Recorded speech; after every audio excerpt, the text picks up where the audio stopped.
Welcome back to my channel. So today I would like to introduce you to all of my plants. Now recently I've acquired a lot of plants because I've got this corner and I've just been growing it because I wanted it to be a space that I can create music in, do my studies in, and just having plants around makes me happy. Doing this, I've had to learn how to take care of a wide variety of plants. I started out with succulents and now I have 3 houseplants and an orchid. So I'm going to go through all of my plants with you today, tell you a little bit about them, and introduce you to them by name because I am one of those people who names their plants. So I'll start right with my plants that are on my desk. Get this out of the way. Hello there, General Kenobi. This is a Peperomia. Now I bought this plant having, honestly, I didn't know what it was. It wasn't labeled. I said, that looks really cool. It's an indoor house plant. I can do this. This is also a Peperomia. It's different. It's got like a really cool, it's like a heart-shaped leaf. And this one is also an emerald Peperomia, but it's totally, the display is totally different. How it behaves and how it's like more bush-like than this is more tall, but they're both considered Peperomias. I've managed to keep them alive for 3 weeks now. I do have an issue with gnat-like bugs that I'm currently trying to get rid of in the soil, and what I've been doing is in this spray bottle that I have over here, I have a mixture of hydrogen peroxide and water, and it's like 1:4 ratio, 1 being the hydrogen peroxide and 4 being the water in this bottle, and I've just been spraying the topsoil, hopefully to kill all the eggs of any of the bugs that are still in there.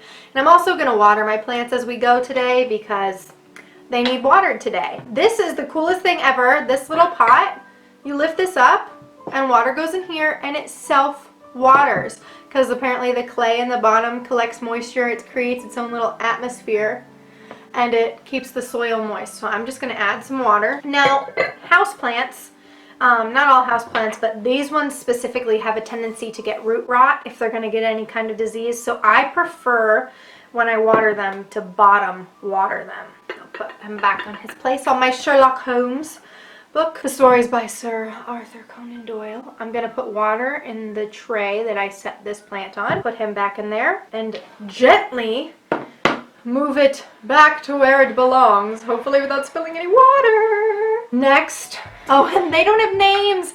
I don't want to name them until I know they're going to live for a while. So this is my zebra plant. It's named after the coloration on its leaves, and isn't it so cute? It's the one that I noticed the bugs first on because it's got the some fraying on the end of the leaves. It's kind of turning brown, and I said, well, that's no good. What's going on with that? So I am also treating it for bugs with the hydrogen peroxide. I also like to bottom water this houseplant because it is also prone to root rot. Nobody needs any root rot. Come on now. What are we? No rotting roots. We need healthy bases. Okay, I'm going to show you guys this area that I have back here. It's set up all nice. I think it's so aesthetically pleasing, and I just am in love with it. You can see I've got like an array of succulent plants and trees, but we're gonna start with introductions. This is my orchid. It's really tall. When you water orchids and take care of orchids, they recommend using ice cubes. So I usually will put an ice cube on the top and let them drip. They say it's like the drip of things that would be on the rainforest floor. And I like to pick it up out of the bin to check out the roots and check the bottom. Again, I prefer to bottom water most of my plants.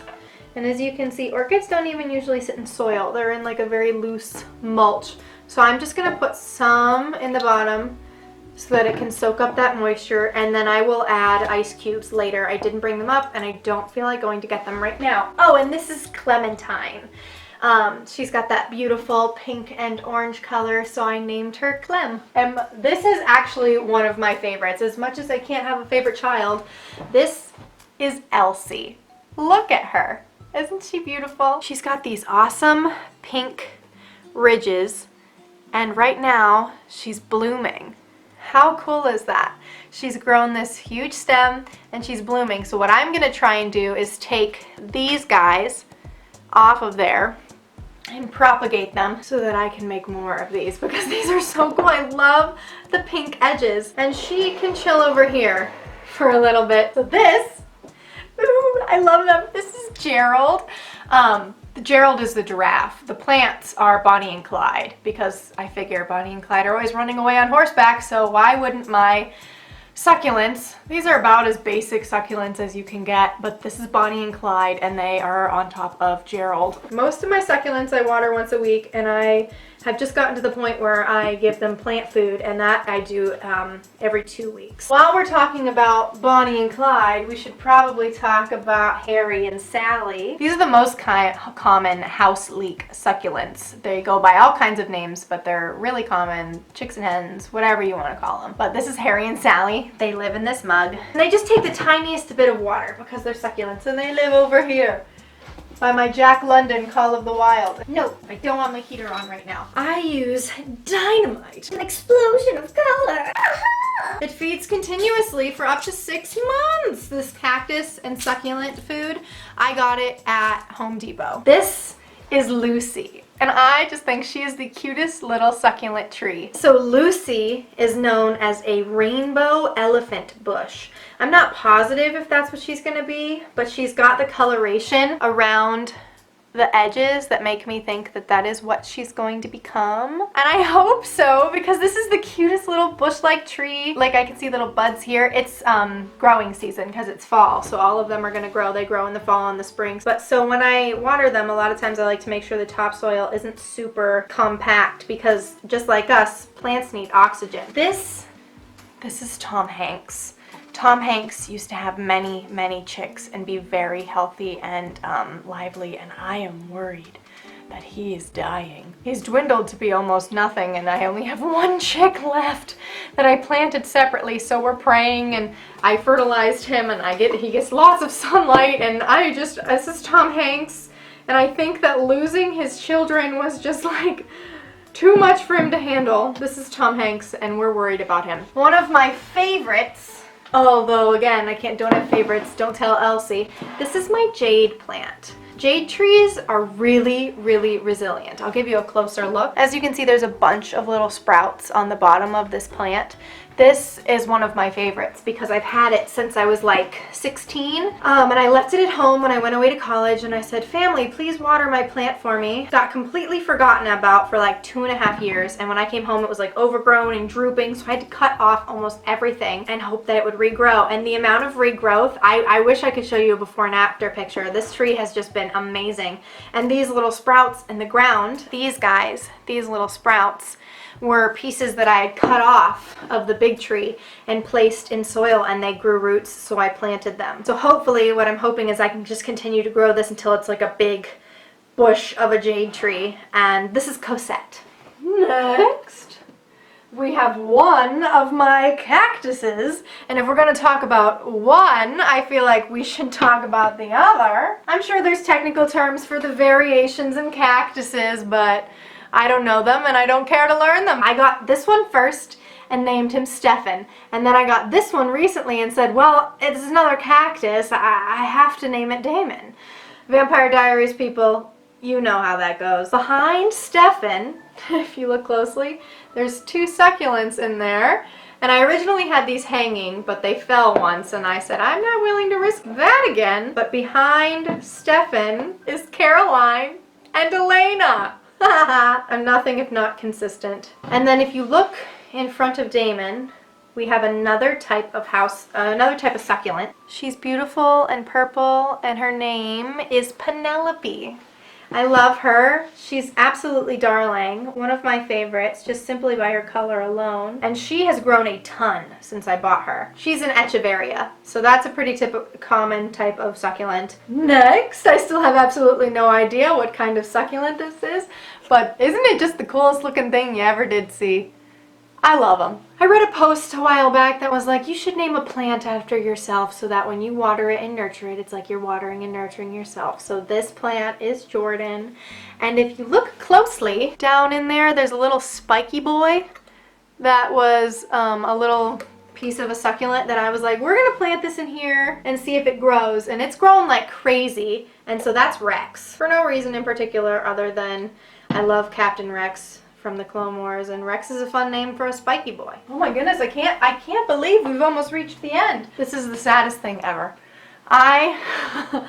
This plant used to have all of these things hanging off of it, and it was in an environment where it was not able to grow at all, and it just I mean, I'm really trying to nurse it back to health. I actually have plucked one of the pieces off and have it in a propagation area. I don't want to pick it up because I don't want to disturb it. It's a little Tupperware container that I've covered with saran wrap, and it's little pieces or like leaves that have fallen off or I've taken off of succulents that I have put just slightly above water in hopes that they'll grow roots. And you'll see that a couple of them actually have grown roots. So hopefully I'll be able to plant those soon. That's my goal with Elsie, to get her little spud guys to grow roots. And last but certainly not least, oh, heavy boy. Okay. I don't know that I ever named this one, to be honest with you, and I haven't named this one either. The ones that I'm like concerned for their livelihood, I usually don't name because I like to wait until I know they're gonna live. But this is a Jinsang Ficus. It is a type of bonsai tree, and it's really relatively low maintenance. Ooh, he's really dry, and oh no! These freaking bugs! Ah! I need to get rid of these. I'll start treating him with a hydrogen peroxide treatment as well. And actually, I'll let you guys name this one. Comment below what you think I should name my Jinsang Ficus. Now, when you water these ones, you want to water it until the moss or the dirt on the top is damp, and I like to get the protruding part of the tree wet as well. They do really well in high humidity atmospheres. A lot of my plants are high humidity plants that need to be watered once a week. A lot of it is about knowing your plants. Plant care is about knowing what your plants and what they need. So I have a humidifier over here. I like to keep my heater over here to keep the temperature very nice. I want to make sure I didn't exclude anyone. I think that's it. I think that's all of my plants. Comment below what you guys thought of this video and if you enjoyed meeting all of my house plants. I actually have a bamboo plant, a bamboo plant downstairs that's technically my mom's, but I take care of it. Thank you so much for watching this video. I hope you have a great rest of your week, lovelies. Make sure to like and subscribe. I love you 3000. Bye. Who's that girl? Who's that girl? Who's that girl? Who's that girl? It's Jordan. Like and subscribe! Oh my goodness, what is your name? What will we name you?